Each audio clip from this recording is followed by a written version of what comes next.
وَكَذَلِكَ مِنَ الشِّرْكِ الْخَفِي وَكَذَلِكَ مِنَ الشِّرْكِ الْخَفِي. And likewise from among the hidden shirk. Naam, Muhammad.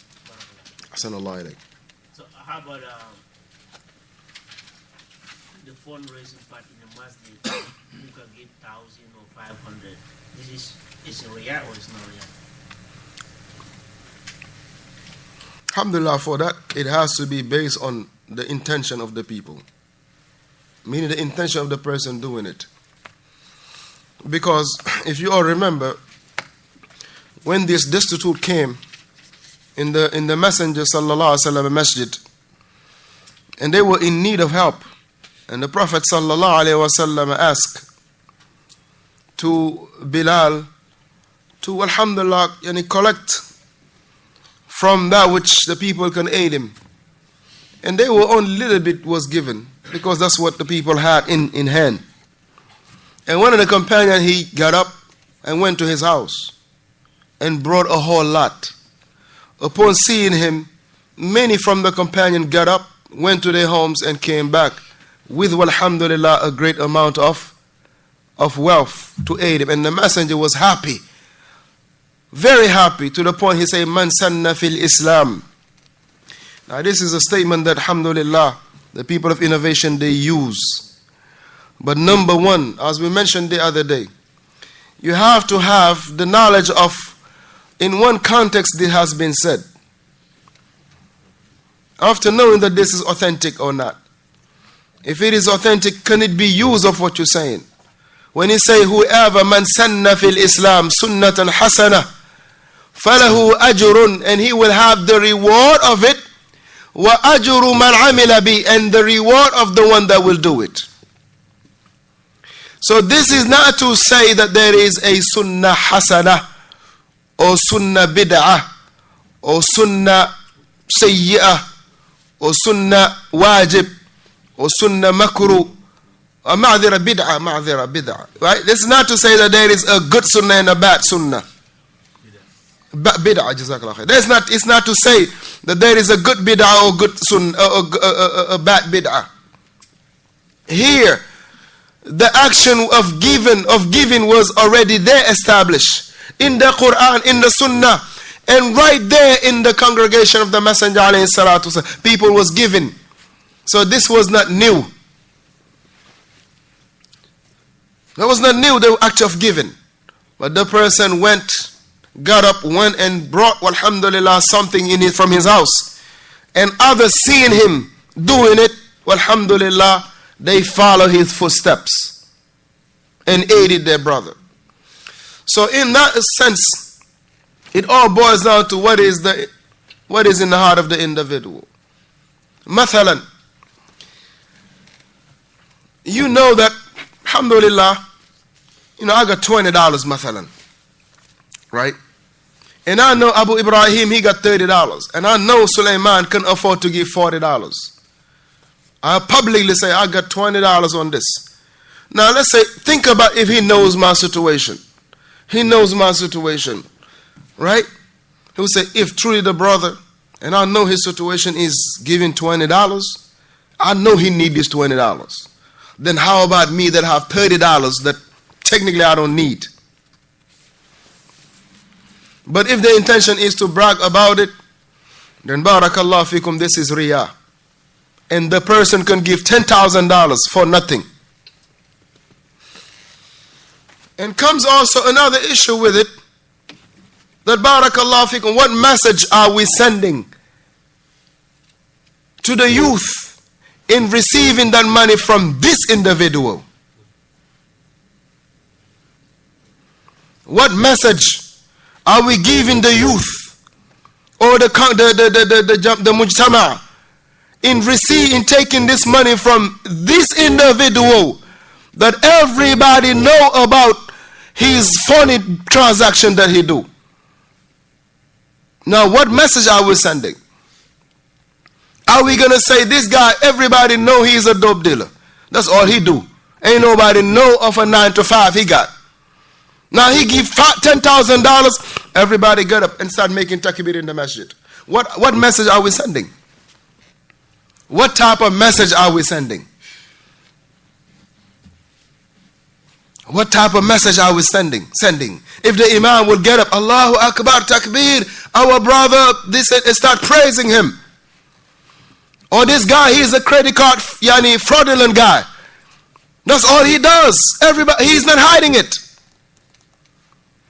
Now we're taking their money. What message are we sending to the kids? And you know that the kids, they love fast money. Who hate fast money? Adam? You want to go right now, make a trip for $1,000, don't you? Yep. Yeah, if it is halal. Who would hate that? Somebody raise their hands. Go ahead. No, I was just saying they're going to do the same thing. You sending the wrong message to the youth. And that's why, barakallahu feekum, some people should not be blaming the youth, because they are sending them the wrong message. They are sending them the wrong message. They are sending them the wrong message, barakallahu feek. So if the youth, they start doing things, listen, where they got it from? Where do they got it from? Where do they got it from? If everybody at the masjid compete about what type of car they drive, listen, if these kids, they want to wrap the school, wrap the high school, fold it up, and start hustling on the streets, don't blame them. Because the adults send them the wrong message. They don't have time to sit in the classes. But we are so quick to be shooting the bobo outside. What message are we sending them? If your son doesn't see you to sit down and polite and study, listen, if he's not doing it, don't blame him. If he's not doing it, don't blame him. And like I said, alhamdulillah, from the most well-mannered from the children are those who, barakallahu fikum, they sit next to their abi in the masjid or in the class. That's a fact. Because the father will always look at him, give him a look, or give him a tap, straighten him up a little bit. But if the father is ghaib, right? The mother cannot do it from the back. The mother cannot do it from the house. وَكَذَلِكَ مِنَ الشِّرْكِ الْخَفِي, likewise from the minor shirk. He say, أَنْ يُرِيدُ الْإِنسان بِعَمَلِهِ الدُّنْيا. It is by way of shirkul khafi that the person, he is desiring this worldly life for his actions. Meaning, what is his intent behind doing the actions, meaning the legislative action, is to gain the worldly life. فَيَعْمَلْ عَمَلًا صَالِحًا وَهُوَ يُرِيدُ طَمْعَ الدُّنْيَا. And he will be doing a righteous action. But what he wants is what? From the worldly gain. Mathalan, he will say, okay, I'm going to just, I'm going to give $5 to the masjid. But his whole intent is, when I go to work, I get promoted. This is what is in his intent. So he's doing some in return of some. He'll be doing the actions of the akhirah for a promotion in this life, or for a gain in this worldly life. As Allah Jalla wa Ala mentioned, and we'll finish with this verse.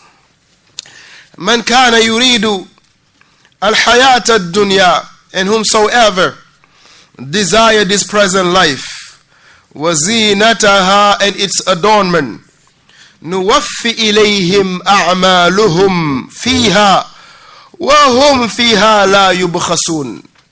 Allah Jalla wa Ala mentioned, he say, whoever desire from this worldly life, wa zinataha, and its adornment, he say, we will give them full payment, full measure in payment.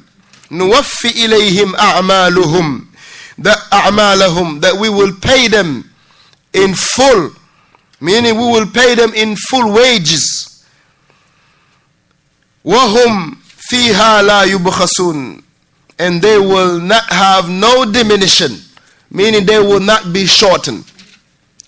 أُولَٰئِكَ الَّذِينَ, such individual, these are the people, لَيْسَ لَهُمْ فِي الْآخِرَةِ إِلَّا النَّارِ, they will not have no share in the hereafter except the hellfire. They will not have no share in the hereafter except the hellfire. وَالْعِيَاذُ بِاللَّهِ.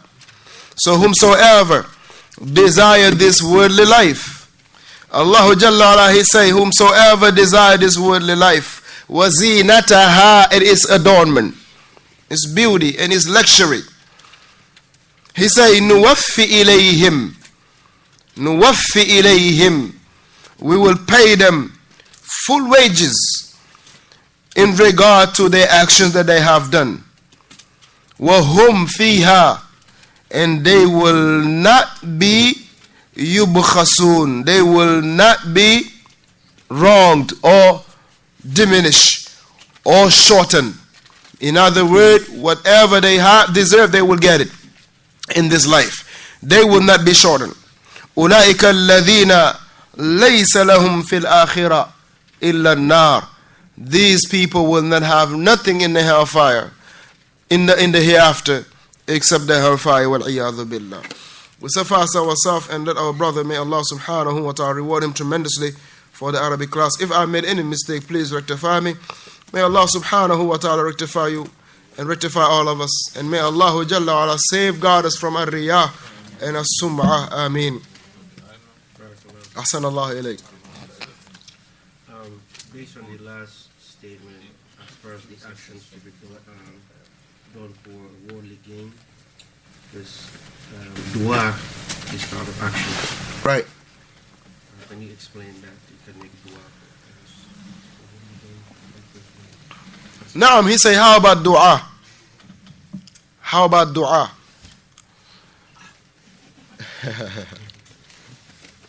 How about dua, he say? Because dua is from? It's from ibad, it's from the action of the hereafter. But you doing it for worldly gain. Alright? Certain actions has been legislated by the Sharia that you can do it for. Well, I mean, if you turn about worldly gain, now let me rephrase it. If you mean like Moro Fati and them, what they do, where they quote unquote be making dua and get paid. If that's what you're saying, this is that which barakallah fikum, that what the Shaykh is talking about. Exactly, without a doubt. But amma to say, oh Allah, aid me to have a big farm. Oh Allah, aid me to have a big plantation where I can have corn, peanuts, you name it, and big animals, so I can aid and facilitate the da'wah. This is no wrong about this, because Allah, He commanded us to call Him. Right? What's the verse? Udu'uni astajib lakum. Call on me and I will answer you. So it is a command. It is a command that Allah commanded us to call on Him. And it is a promise that He will answer. So therefore here the dua, the person is supplicating, and this, the dua, it is to show how of a need you are to Allah. How faqir you are ila Allah. How of a need you are into Allah subhanahu wa ta'ala mercy and forgiveness and assistance. So therefore, but if the person, he is doing like these criminals they do, that's haram. Right? In all angles. Naam Ustaz. Fadl. Allah yubarak fi. Allah yubarak fi. واجب العبد إذا أمره الله بأمر. هذا رسالة صغيرة لمحمد بن